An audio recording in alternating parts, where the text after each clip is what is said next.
Welcome to another $4 million strategies. Today we have our guest, Bill Canady, the author of the 80/20 CEO. Bill, we have an interesting topic today, which is how to create a defensible market for your business. We got 4 minutes. Let's hear it. That's a really interesting question. And when I look at creating a defensible market, it's the same thing I look at when I'm buying companies. There's really about 4 key things that I want to see that I'm going to go play in. So first of all, let's assume this is a core market for us. So we already either have some presence or the company we're going to buy is a big deal in this. It doesn't have to be billions of dollars, but it should be appropriate for the size. So what are these things that we're going to be looking at? So in no particular order. So the first one is I want to be in something that's mission critical. In other words, whatever I'm doing, they have to have it. If it breaks, they got to repair it. That's how you decide, right? If it breaks, they have to repair it. So if you got a light bulb inside your car, it breaks, you don't have to have it. You can drive that car. However, you cannot drive that car if the engine doesn't run. It's not going anywhere. So a little bit of an example. Second piece, I want it to be severe service. What I mean by that is in a harsh environment, if it's mission critical and it's in severe service, severe service means it's going to wear out. I want it to wear out. So mission critical, severe service.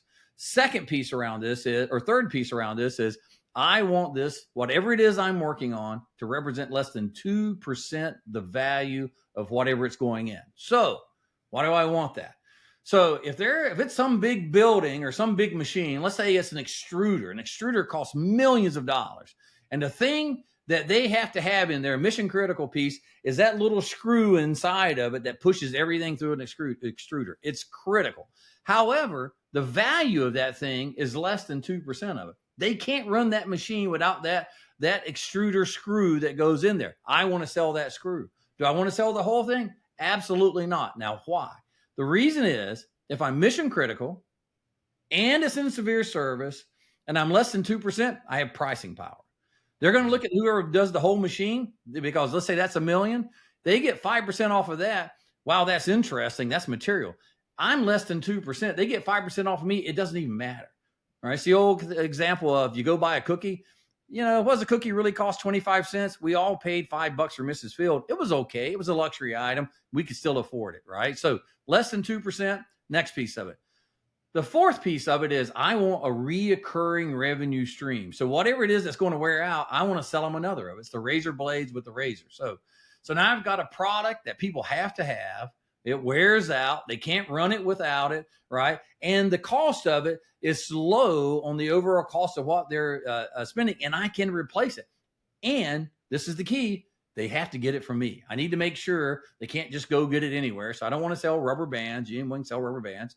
Not that they're not important, but you can get them a lot of places. But that screw I mentioned, that can only come from me. If it's my machine, I'm going to control that. So I need protection of it.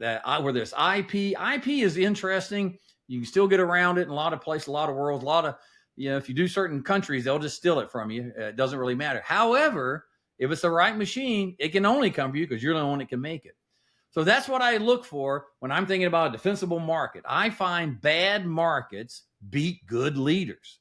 So don't try to go make it. Don't think you're some genius that you can go out and do it anywhere. Go find something that already has it and then just run the heck out of it. Bill, that was absolutely a perfect discussion on how to create a defensible market. Thanks for being on $4 million strategies. My pleasure, Carl. To everyone who's listening, encourage you once again to subscribe to our YouTube channel or on your favorite podcast platform. Thank you so much and have a great day.